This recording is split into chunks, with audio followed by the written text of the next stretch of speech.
yesterday, December 7th, 1941, a date which will live in infamy. The United States of America was suddenly and deliberately attacked by naval and air forces of the Empire of Japan. No matter how long it may take us to overcome this premeditated invasion, the American people in their righteous might will win through to absolute victory.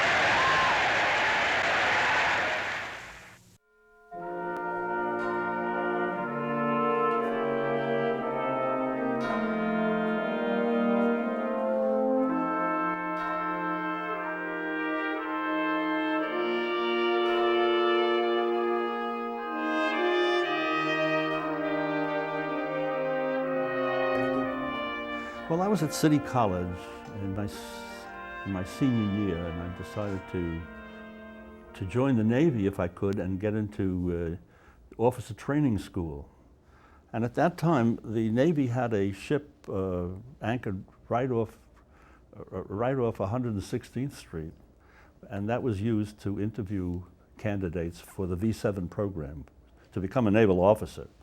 So I went down there, and I was an Eagle Scout, which they liked very much, and of course I was accepted for the officer candidate school.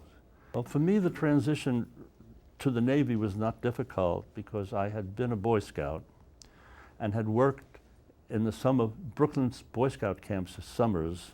In fact, I was the scoutmaster of a camp of 60-some-odd kids. So that kind of life was not unusual for me, you know. I knew what it was to live in a bunk room that had 20, 30 people sleeping there. We lived in tents with 12 or 15 kids. So I had no problem with that adjustment. Well, we really had an enormous education in, when I was at the Naval Academy, for example, we not only learned how to use the signal book and to send signals both by radio and with flags. We knew how to, we all knew how to box the compass. We understood the methods of communication between ships, and don't forget, each ship had a signal, a Radio Shack, that we called it a Radio Shack. It was not the name of a chain of stores at that time, and we could pick up signals from Hawaii that had the news and so on. So we were in communication with the world as well as within our own task group. I served as a decoder because they taught us how. We had decoding machines that were very sophisticated, and they were very secret, and we learned how to handle those decoding machines. And my job was to decode messages, to send messages. And my job was also to bring messages to the captain. And the captain was what we called a martinet, a tough guy. And if you didn't have the answers to his questions, he could be ruthless. So we were trained to know what we had to know and to know it in detail. So I did that, and then after we were hit by a suicide plane, the day that I died but was resurrected, what happened was that we would go topside, the head of my department, the communications department, Lane Koss was his name, we would go topside to watch the action. We would want to see the planes get shot down. The carriers were always under attack because they were the heart and soul of our attack force. And he had a great pair of binoculars, which we would go topside and try to view the action. And it became a daily routine and almost boring. You know, someone once said, I don't know who, said that the whole concept of heaven and hell is silly because after 2 weeks you get used to it. Well, we got used to that action. And here I was decoding a message, and Lane says to me, come on, Mel, let's go topside and see the action, which we've been doing almost every day. And I said, look, Lane, I said, I've got to finish this thing. You go ahead, I'll catch up with you later on. Well, he starts going topside from the Radio Shack to the signal bridge. I'm decoding. And I hear our 5-inch guns go off. That was the largest gun we had. Well, that doesn't mean it's an attack on our ship. You could use the 5-inch guns to shoot at other planes that are attacking other ships. Then our 60mm guns went off. That still doesn't necessarily mean it's us that's under attack. But when the 40 caliber machine guns went off, I just held on tight and there was a big explosion. I was knocked off my seat. That was all that happened to me. But poor Lane Koss disappeared. He had just gotten on the signal bridge, and that's where the suicide plane hit. So I made the decision that day that I really had been killed, but magically resurrected. And from now on, everything's free. My worst moment on the USS Lexington was a day that I was almost celebrating. Do you remember the movie about the Titanic, where DiCaprio was standing in the bow of the Titanic, and the wind is blowing at him, and he's celebrating that moment? That's what I was doing. I was in the bow all alone of the ship, and it's it's plunging and rising and plunging and rising, and unbeknownst to me, above me was the hangar deck. The flight deck. I was on level with the hangar deck, and we were landing aircraft. And when you're landing aircraft, if the plane isn't in the best possible position for a landing, the landing signal officer gives you a wave off. But the plane has already been losing airspeed. So now I'm in the bow, celebrating the wind and the sun and the foam of the ocean, and this plane comes alongside and lands in the water just in front of me, and I'm looking down, and the pilot is trying to open the canopy, and he can't. And he looks up and he sees me, and I see him. And that was it. He went under. Our attitude toward the Japanese during the war in the Pacific, as a sailor on a vessel, particularly an aircraft carrier, was not of contempt but of pity, because our pilots were so superior to theirs, and they were so. Don't forget, they had lost. At the Battle of Midway, they lost the core of their carrier air force, and they never recovered from that. And I was in the Battle of the Marianas.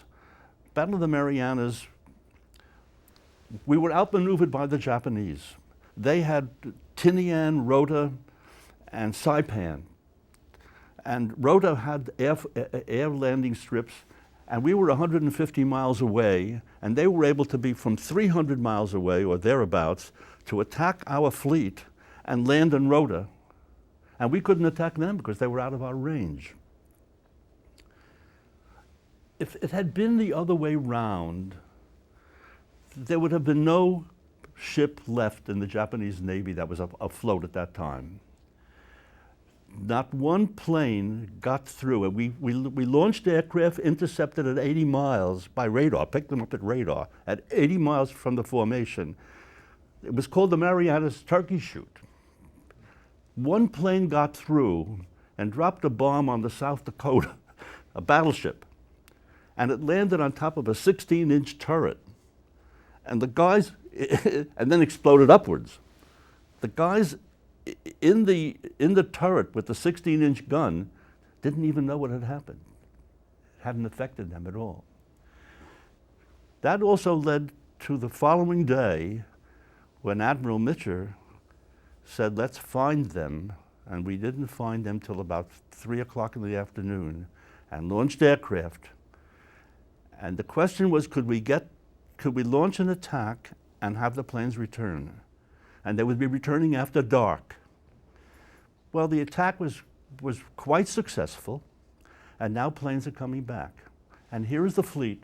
You know, if you were topside at night and you lit a cigarette, a submarine could see that as if it was a flare.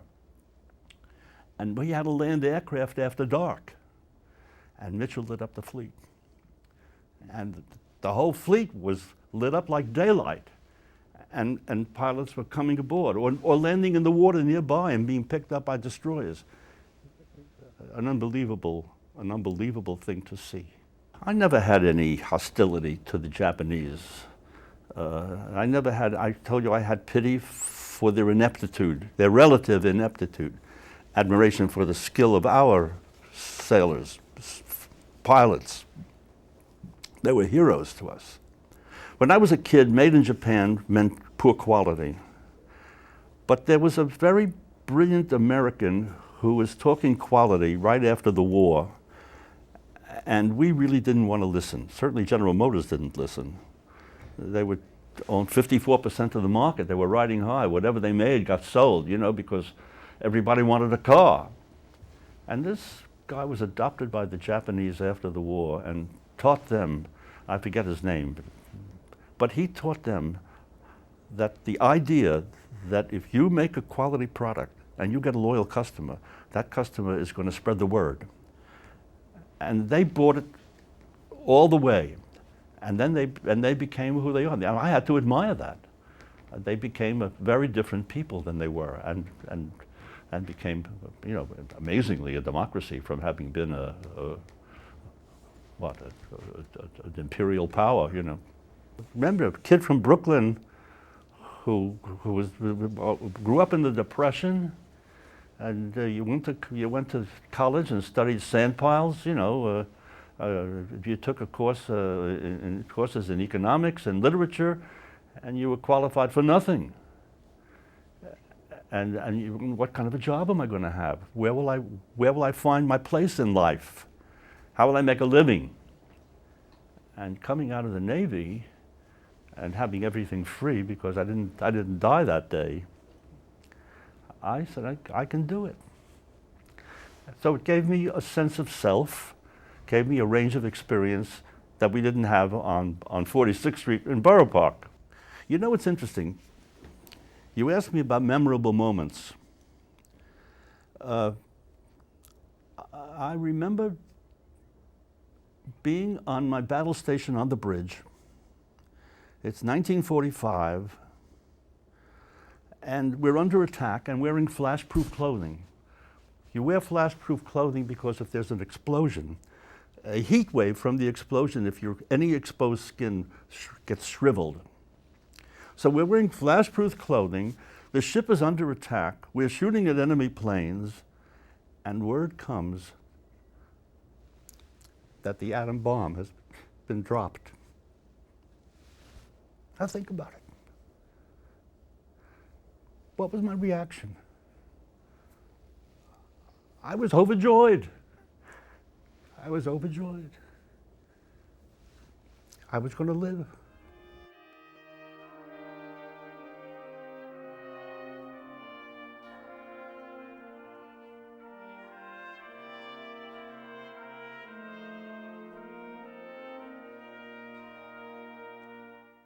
I thought I was going to go into the Navy, but when they learned that I had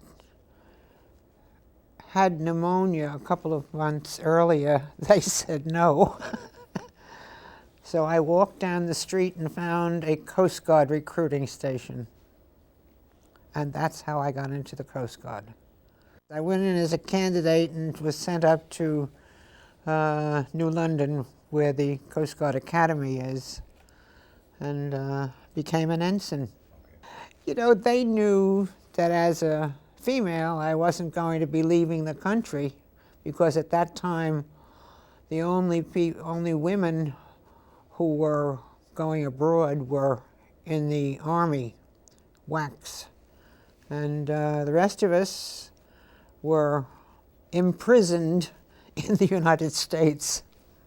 I went to Washington, D.C., because I was going to be an intelligence officer, because I had come out of the FBI to go into the Coast Guard. So they wanted to give me some training at Coast Guard headquarters in Washington. And I stayed there, I think, about a month. And now remember, I'm in Cleveland. So there were funny things happened in Cleveland, but there was also a lot of traffic, and we were supposed to be on guard because of the wartime situation. So my boss said, I want you to get a driver and go down to, he named the pier in Cleveland. And I said, what do I do when I get down there? He said, call me back when you get there, and I'll tell you. So when I went down, there were two funny-looking little men standing there. And they were handcuffed. And they were in brown suits. So the CO of this Coast Guard ship down there greeted me, and I said, what are these guys doing here? He said, we picked them up in the northern part of the lake because they had been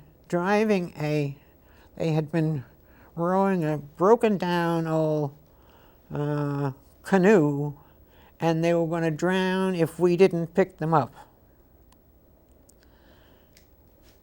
So I said, they don't look American. He said, no, they're not. They're German POWs who were in the Canadian camp on the other side of the lake, and they saw this boat and they just jumped into it. So I said, and what am I to do with them?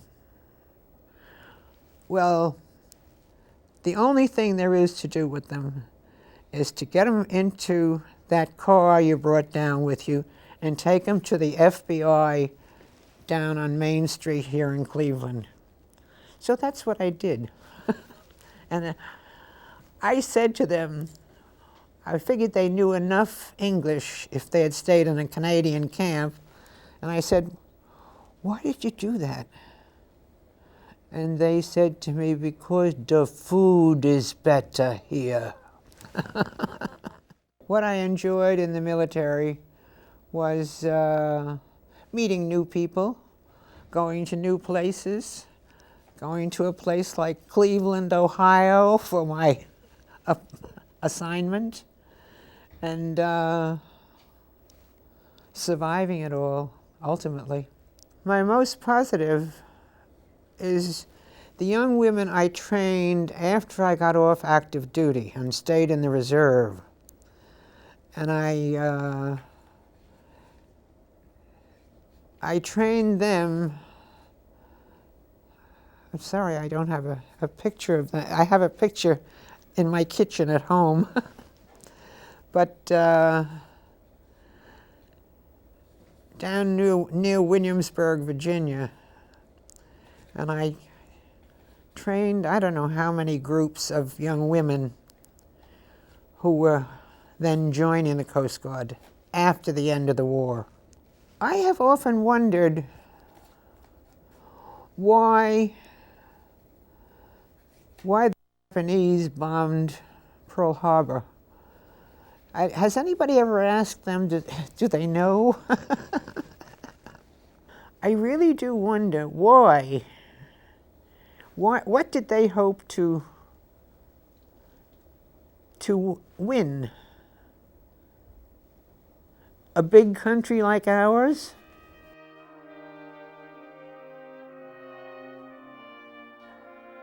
I went to college in 1941. The President of Queens College announced the day after President Roosevelt said, this is a day of infamy. That's when the Japanese bombed Pearl Harbor. And we all ran to enlist. And they needed officers, especially naval officers, and they would not let us enlist unless we finished our graduation, which was 6 months later. So I graduated in 42, went to Northwestern University, and became what is known as a 90-day wonder. I guess the wonder is how did we win the war, but that was how it started. I served, did a lot of mine warfare stuff out of New York Harbor, sweeping all the ships out of at that time. We had all different types of mines we have to sweep for. Then I was a navigation officer, and I took a three other, they call them YMSs, minesweepers. We took a flotilla of Liberty ships from New York to Bizerte, North Africa, which was this hopping point to Sicily. We had to take zigzag action and smoke signals to get there. It took us over 3 weeks with this group of ships. There were 3 minesweepers, I think, and 1 destroyer escort. And we had to go through the Straits of Gibraltar, and we were bombed the Straits. We tried to go through there, but we got by all right. And then we had to go all the way to Bizerte, which is along the entire length of the Mediterranean, basically. And when I got there, these flares were coming, and I looked up, brilliant statement, they must be our planes, they're dropping recognition signals. They were the first radio-controlled bombs the Germans were dropping. So a few of us, not us, but a few of the ships got blown up. I got very famous for that one. I was involved with all of the minesweeping that had to do with the northern Mediterranean, from Anzio on up through Toulon. And people don't realize minesweeping had to be done before any PT boat or anybody else could get into the. I'm not trying to be a show-off, but without sweeping mines, nobody could have gotten into the channels, especially when you had the Secretary of Navy Forrest in those times in a battle wagon saying, you must sweep those channels at all costs. We were shooting at each other. Once the mines came up, we had to dispose of them. We were sweeping for the Queen Mary once, in very due diligence, and the Queen Mary passed us by with the troops on board, and they laughed at us who went right by us. So sometimes it worked and sometimes it didn't. You had 4 types of mines. You had contact, which means they were on a cable, set to predetermined depth. In other words, they're very smart the way they would how far they wanted, how deep a ship they wanted to get, not waste time on a small ship. So they predetermined the height or depth of the contact mine. Those are the ones with the thorns. If you hit a thorn, the whole thing will blow up. Then that was for for harbors. For channels, you had magnetic mines, which were laid down with the idea of the electric part of the ship going through would set the magnetic mine up. With that, we had tremendous cables, about 6 inches wide. One charge going out about 200 yards, and the other on the other side 100 yards, and we put electrical force through one, positive one and negative the other, so we'd have a magnetic field that would blow up any magnetic mines. The third type was acoustic. I think I told you about that. That was for the screws of the ship's propellers going through the water. The acoustic was, because if I had the chart or something, we lower this big hammer equipment about 10 feet into the water or less. We could determine that. And this big hammer would just keep banging, banging, banging away. And that was theoretically determine where the ships were so we could bomb them. Mine warfare was a unique situation. I started out with a 136-foot called YMS. The equipment they had was amazing. You had a hammer at the top of the ship, big acoustic bang like that, supposed to sound like the screws of a ship going through the water. You lowered that in the water, and bang, bang, bang, bang, and supposedly it did work. We used to pick up the propellers of the ships or submarines going nearby by the fact that we had that. Then we had the depth charges, which were launchers with big batches of ammunition. We shipped the depth charges into the water to where we thought the submarines might be and have them explode. It was very rudimentary. Matter of fact, when we first started out from midshipman school in 1942 in the New York Harbor, we had three types of sweeping. We had contact, magnetic, and acoustic. And our equipment at that time, which was so ridiculous, we did not have proper radar, so we would use sonar equipment to change the depth of the water. If the depth changed, you presume there was a submarine underneath. Then you take your 25-bar depth charge and pull the plug and drop it. By the time it got down there, the submarine was 20 miles away. But we tried.